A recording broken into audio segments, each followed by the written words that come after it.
দেশ বিদেশের খেলাধুলার সবশেষ খবরাখবর নিয়ে এটিএন নিউজের নিয়মিত আয়োজন ই ভ্যালি স্পোর্টস ইনসাইটে আপনাদের সকলকে স্বাগতম। সঙ্গে আছি আমি শাইখুল মাশায়েক। শিরোনাম শুনছিলেন, এবারে চলুন আপনাদেরকে নিয়ে যাচ্ছি বিস্তারিত স্পোর্টস ইনসাইটে। অনূর্ধ্ব-19 বিশ্বকাপের দ্বিতীয় সেমিফাইনালে নিউজিল্যান্ডের দেয়া 212 রানের টার্গেটে ব্যাট করছে বাংলাদেশের যুবারা। আর শেষ খবর পাওয়া পর্যন্ত তাদের সংগ্রহ 2 উইকেটে 94 রান। দক্ষিণ আফ্রিকার পচেফস্ট্রুমে বাংলাদেশের ইনিংসের গোড়াপত্তন করেন পারভেজ হোসেন ইমন ও তানজিদ হাসান। স্কোরবোর্ডে 3 রান উঠতেই মাঠ ছাড়েন তানজিদ। এরপর দলীয় 32 রানে আরেক ওপেনার পারভেজ ইমনও প্যাভিলিয়নে ফেরেন। তিনি করেন 14 রান। এর আগে টস হেরে ব্যাট করতে নেমে দলীয় 31 রানে 2 ওপেনারের উইকেট হারায় নিউজিল্যান্ড। 21তম ওভারে লেলম্যানকে ফিরিয়ে নিউজিল্যান্ডকে চাপে ফেলেন শামীম। আর কিউই যুবাদের 74 রানে চতুর্থ উইকেট তুলে নেন হাসান মুরাদ। তবে লিডস্টোন ও গ্রিনলের জুটিতে কিছুটা প্রতিরোধ গড়ে তোলে নিউজিল্যান্ড। 44 রানে লিডস্টোন আউট হলেও এক প্রান্ত আগলে রেখে 75 রানের অপরাজিত ইনিংস খেলে দলকে 211 রানের পুঁজি এনে দেন তিনি। শরীফুল নিয়েছেন সর্বোচ্চ 3 উইকেট।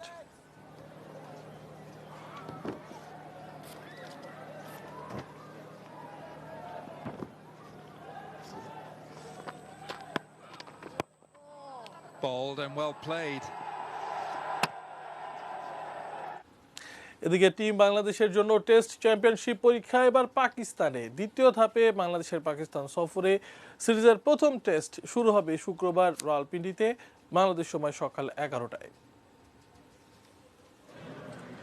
বাংলাদেশ তাদের টেস্ট চ্যাম্পিয়নশিপ শুরু করেছিল ভারত সফর দিয়ে। সেখানে 2 টেস্টেই রয়েছে তাদের ইনিংস ব্যবধানে পরাজয়ের তিক্ত অভিজ্ঞতা। মুমিনুলের দলের জন্য পরীক্ষাটা এবার পাকিস্তানে। 2003 সালে পাকিস্তানের মাটিতে সবশেষ টেস্ট খেলে বাংলাদেশ দল। গেল বছরের টেস্ট পরিসংখ্যান বাংলাদেশের পক্ষে ছিল না একেবারেই। দেশ এবং দেশের বাইরে মিলিয়ে 8 টেস্টের সবকটিতেই হার। তবে ব্যর্থতার বৃত্ত থেকে বেরিয়ে আসার আত্মবিশ্বাস অধিনায়ক মুমিনুলের। ওভারসিজে খুব একটা বেশি ওইভাবে পারফর্ম হয়নি, আমাদের খুব একটা বেশি ভালো খেলতে পারি না। তো আমরা চেষ্টা করছি এই জিনিসটা এখান থেকে শুরু করার জন্য। আর ওভারঅল আমরা খুব ভালো ফোকাসে আছি, ইনশাল্লাহ আমরা খুব ভালো একটা ক্রিকেট খেলতে পারবো। মুশফিকের না থাকাটা যেমন ব্যাটিং অর্ডারের শূন্যতা তৈরি করেছে, তেমনি বিসিএলে তামিম ইকবালের অপরাজিত 334 রানের ইনিংস প্রত্যয় করে তুলছে বাংলাদেশ দলকে। তাই ওয়ার্ল্ড ক্লাস প্লেয়ার, আমার কাছে মনে হয় খুব বেশি তাড়াতাড়ি অ্যাবজর্ব করবে as a world class player হিসেবে। আর একই সাথে মুশফিক ভাই নেই, অবশ্যই ওনাদের মিস করবো। তো সাথে আপনার আমার কাছে মনে হয় যে জুনিয়র প্লেয়ারদের জন্য খুব একটা ভালো অপরচুনিটি। এদিকে নিজ দেশে খেলা হওয়ায় এগিয়ে থাকছে পাকিস্তান। তবে 2019-এর পরিসংখ্যান নিশ্চয়ই পাকিস্তানকে ভাবাচ্ছে। গত বছর 7 টেস্ট খেলে মাত্র একটিতে জেতে পাকিস্তান, 4টিতে পরাজয় আর 1 ম্যাচ ড্র। দেশের মাটিতে সবশেষ খেলা 2 টেস্টে কোনো পরাজয় নেই পাকিস্তানের। পাশাপাশি প্রথম ধাপে বাংলাদেশের বিপক্ষে টি-20 সিরিজ সহজেই জেতে স্বাগতিকরা। তারপরও বাংলাদেশকে নিয়ে সতর্ক পাকিস্তান অধিনায়ক। Test match is not easy to win. तो कोई भी टेस्ट मैच हो, आई थिंक हम यही सोच रहे हैं कि हमें अपनी बेस्ट गेम खेलनी पड़ेगी बांग्लादेश को हराने के लिए।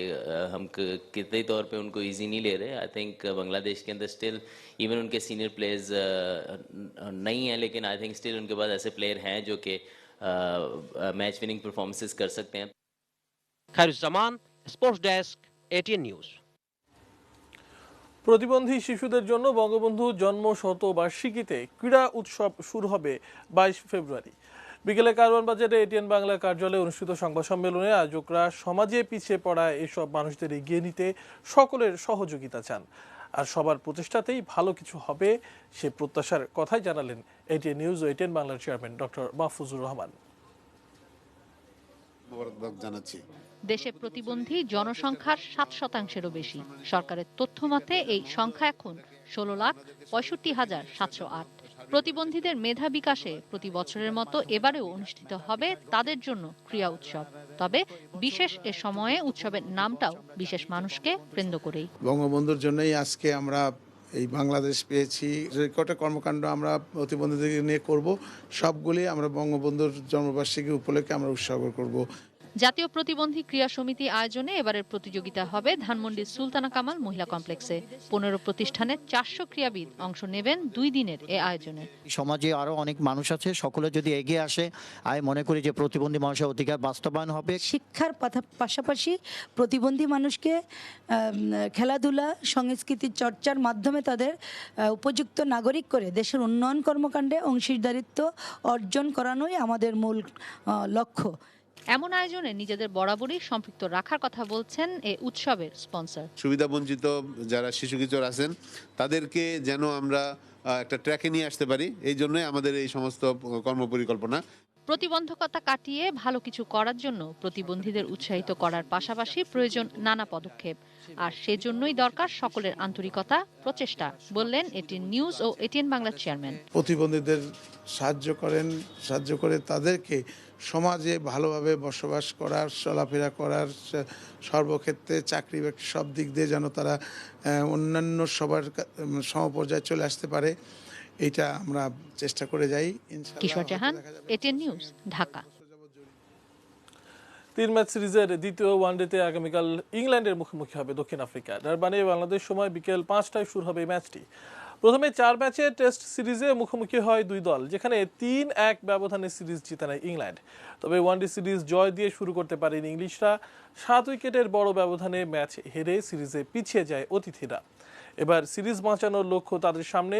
এই ম্যাচ হারলেই সিরিজ হাতছাড়া হয়ে যাবে। তাই জয়ের জন্য মরিয়া ইংল্যান্ড। এখন পর্যন্ত 61 ম্যাচে মুখোমুখি হয়েছে এই দুই দল, যেখানে 27 জয়ের বিপরীতে ইংল্যান্ডের পরাজয় 30 ম্যাচে। অন্যদিকে নিজেদের মাঠে টেস্ট সিরিজ হারলেও দারুণভাবে প্রথম ওয়ানডে জিতে নেয় দক্ষিণ আফ্রিকা। এখন 1 ম্যাচ বাকি থাকতে সিরিজ জয়ের হাতছানি প্রোটিয়াদের সামনে।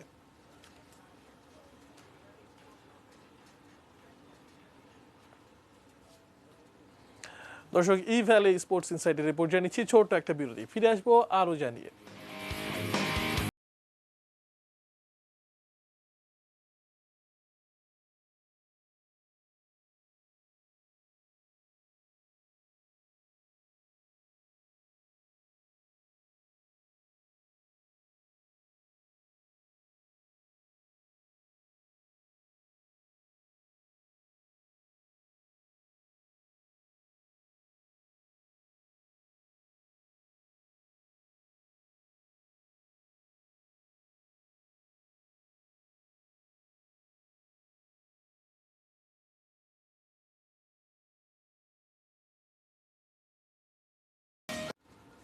বিরতির পর ফিরে এলাম ই ভ্যালি স্পোর্টস ইনসাইটে। ধন্যবাদ আমাদের সঙ্গে থাকার জন্য। কুনুয়ের চোটের কারণে আইপিএল থেকে ছিটকে গেছেন ইংলিশ পেসার জোফরা আর্চার। দক্ষিণ আফ্রিকার বিপক্ষে টেস্ট সিরিজের পর আসন্ন আইপিএলেও খেলা হচ্ছে না আর্চারের। চোটের কারণে 3 মাস মাঠের বাইরে থাকতে হবে তাকে। ফলে শ্রীলঙ্কার বিপক্ষে টেস্ট সিরিজেও এই পেসারকে পাচ্ছে না ইংল্যান্ড। তার ছিটকে যাওয়ায় শ্রীলঙ্কা সফরে তার বদলি হিসেবে স্কোয়াডে ডাক পেয়েছেন ল্যাঙ্কাশায়ারের হয়ে খেলা সাকিব মাহমুদ। আইপিএলে গতবার রাজস্থান রয়্যালসের হয়ে খেলেছিলেন আর্চার। স্ক্যান রিপোর্টে চিড় ধরা পড়েছে তার। এই মুহূর্তে তাকে পুনর্বাসন প্রক্রিয়ার মধ্য দিয়ে যেতে হচ্ছে।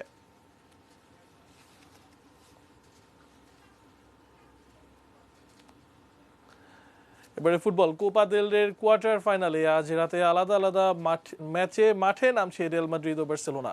বাংলাদেশ সময় রাত 12টায় রিয়াল সোসিয়েদাদের মুখোমুখি হবে রিয়াল মাদ্রিদ, আর আরেক ম্যাচে রাত 2টায় বার্সেলোনা খেলবে অ্যাথলেটিক বিলবাওয়ের বিপক্ষে। এই প্রতিযোগিতার বর্তমান চ্যাম্পিয়ন রিয়াল শেষ 4-এ টিকিট কাটতে ফেভারিট হিসেবেই আজ নিজেদের মাঠে রিয়াল সোসিয়েদাদকে আতিথ্য দেবে জিদান শিষ্যরা। ইনজুরি কাটিয়ে 10 সপ্তাহ পর দলে ফিরেছেন এডেন হ্যাজার্ড। বেলও অনুশীলন করেছেন, তবে জিদান এই ম্যাচে ভরসা রাখতে পারেন রদ্রিগো, বেনজেমা ও ভিনিসিয়াসের উপর। এদিকে 1988 সালের পর আবারও ফাইনাল খেলার সুযোগ রয়েছে সোসিয়েদাদের সামনে, তবে রিয়ালকে হারানোর কঠিন চ্যালেঞ্জ নিতে হচ্ছে তাদের। আরেক ম্যাচে তুলনামূলক কঠিন পরীক্ষা বার্সেলোনার, কেননা দলের তারকা স্ট্রাইকাররা ইনজুরিতে ভুগছেন। ডেম্বেলে, সুয়ারেজকে পাচ্ছেন না বার্সা, তবে হালকা চোট নিয়েও আজ মাঠে নামবেন মেসি। সেই প্রভাবও পড়তে পারে ম্যাচে। তাই গ্রিজম্যান ও ফাতির ওপরই আক্রমণ ভাগের মূল দায়িত্ব বর্তাবে। এফএ কাপে জয় পেয়েছে টটেনহাম। বুধবার রাতে তারা 3-2 গোলে হারিয়েছে সাউদাম্পটনকে। এই জয়ে চতুর্থ রাউন্ডে উঠল টটেনহাম। নিজেদের মাঠে খেলার শুরু থেকে প্রাধান্য দেখায় টটেনহাম, তাই লিড নিতে অবশ্য বেশি সময় নেয়নি তারা। 12 মিনিটে স্টেফেন্সের গোলে এগিয়ে যায় স্বাগতিকরা।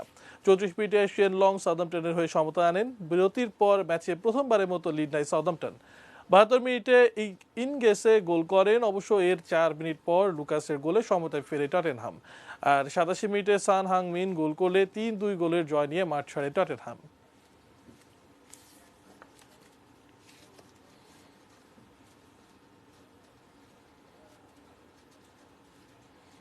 দেশের ক্রীড়াঙ্গনের খবর জানাবো। গোপালগঞ্জে বঙ্গবন্ধু জাতীয় স্কুল হকি প্রতিযোগিতা 2020-এর উদ্বোধন হয়েছে। ভেন্যু গোপালগঞ্জের শেখ ফজলুল হক মনি স্টেডিয়ামে প্রতিযোগিতার আনুষ্ঠানিক উদ্বোধন করেন গোপালগঞ্জ জেলা আওয়ামী লীগের সাধারণ সম্পাদক মাহবুব আলী খান। উদ্বোধনী খেলায় গোপালগঞ্জের সরকারি শেখ রাসেল উচ্চ বিদ্যালয়কে 4-1 গোলে হারায় ও নড়াইল জেলার আদর্শ মাধ্যমিক বিদ্যালয়।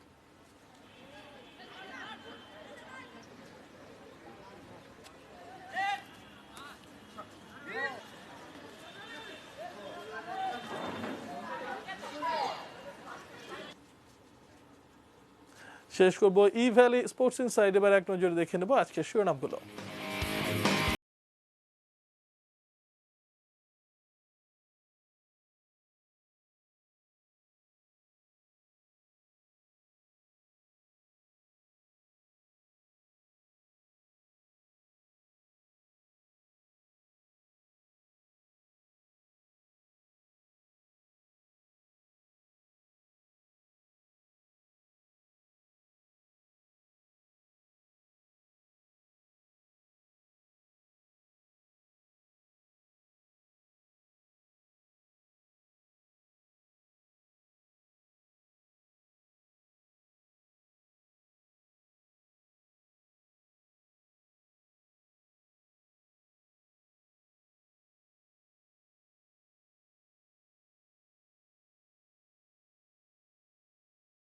ভ্যালি স্পোর্টস ইনসাইড আজ এ পর্যন্তই। কাল আবারও দেখা হবে একই সময়। সে পর্যন্ত সবার জন্য শুভকামনা। ভালো থাকুন।